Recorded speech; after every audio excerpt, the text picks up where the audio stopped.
आज सुबह वस्ती ज़िला बड़गाम के आरथ में मकामी लोगों ने एक लाश को पेड़ के साथ लटकते हुए देखा और पुलिस को जो ही इन्फॉर्म किया तो लाश की शिनाख्त जो की गई थी वो एक प्रोफेसर असिस्टेंट प्रोफेसर जो department of law Kashmir university के तारिक अहमद मीर के जानिब से हुई हैं। ताहम जो ही ये खबर उसके आबाई इलाके में पहुंची तो वहाँ सफ़ो मातम बिछ गया और मकामी लोगों ने उस स्पॉट की तरफ अपना रुख किया। जो ही उस स्पॉट की तरफ वहाँ पहुँचे तो वहाँ पे तारिक अहमद मीर की लाश को पाया गया और उसके बाद पुलिस ने अपनी कार्रवाई की और उसको पोस्टमार्टम के लिए बड़गाम भेजा गया।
तारिक साहब एक्चुअली पेशे से एक वकील थे।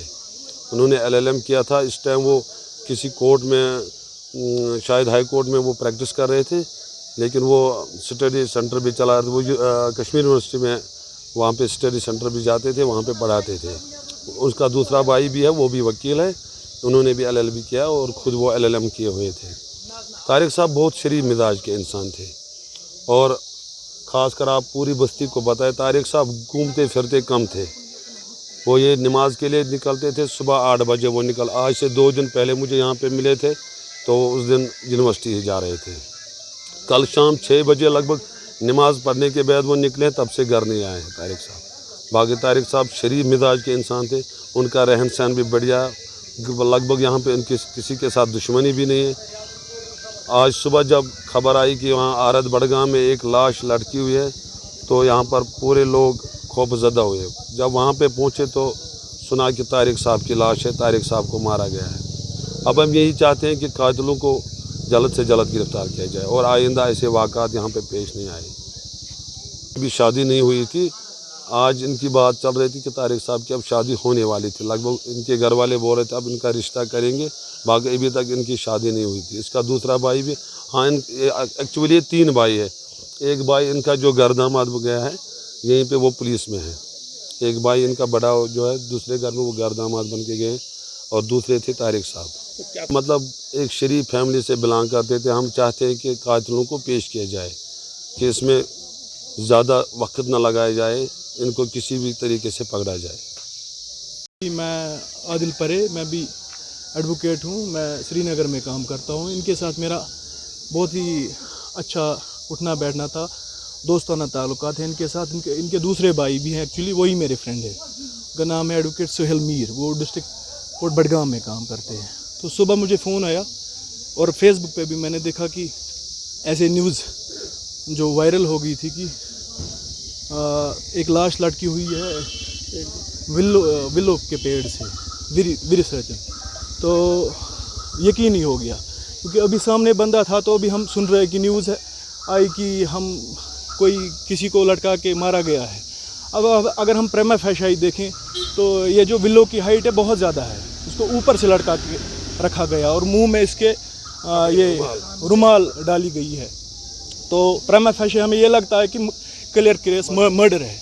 हम यहाँ की एडमिनिस्ट्रेशन से एसएसपी बडगाम से ये गुजारिश करते हैं कि इसमें अच्छे से तहकीकात की जाए और जल्द अज जल्द हमें यह दिखाया जाए कि इसके पीछे किसका हाथ है और इस शरीफ मिजाज बंदे को किसने इनका कत्ल किया है। अगर शराफत की मिसाल हमें देनी होगी तो इसकी देनी होती। किसी के साथ कोई लड़ाई नहीं, कोई झगड़ा नहीं, कुछ मसला किसी के साथ नहीं, या बाहर में भी अगर हम देखें तो किसी के साथ नहीं। आजकल ये यूनिवर्सिटी में पढ़ाते थे बतौर असिस्टेंट प्रोफेसर लॉ। तो अगर हम देखेंगे इसकी ज़ाती ज़िंदगी तो किसी को कोई सोच भी नहीं है सकता है कि इसका कोई कत्ल करेगा या कोई मर्डर करेगा। किसी भी इंसिडेंट में ये आज तक इन्वॉल्व नहीं रहे हैं। इसके दूसरे भाई हैं, बहुत ही शरीफ मिजाज बंदे हैं वो। तो हम परेशान हैं, हम गमज़दा हैं, हम अफसुर्दा हैं कि ये हो क्या गया है। This is unbelievable and unimaginable. हम ये सोच भी नहीं सकते कि ये हो क्या रहा है। यहाँ के कश्मीर के जवानों के साथ ये हो क्या रहा है। क्लियर केस हमें ये लग रहा है प्रेमा फेशाई। बाकी पुलिस जाने, ये आपने तहकीकात के ज़ाविये से वो ये दिखाए हमें, हमारे इस अवाम के साथ, हमारे साथ ये इंसाफ करें कि ये जो अगर इसके साथ कोई हादसा ये हुआ या किसी ने इसका ज़ाती तौर कोई मर्डर किया है तो ये हम देखना चाहते हैं कि हमारे सामने ये सब चीज़ आनी चाहिए। Thank you. Subscribe to our YouTube channel and don't forget to press the bell icon to get all the latest updates.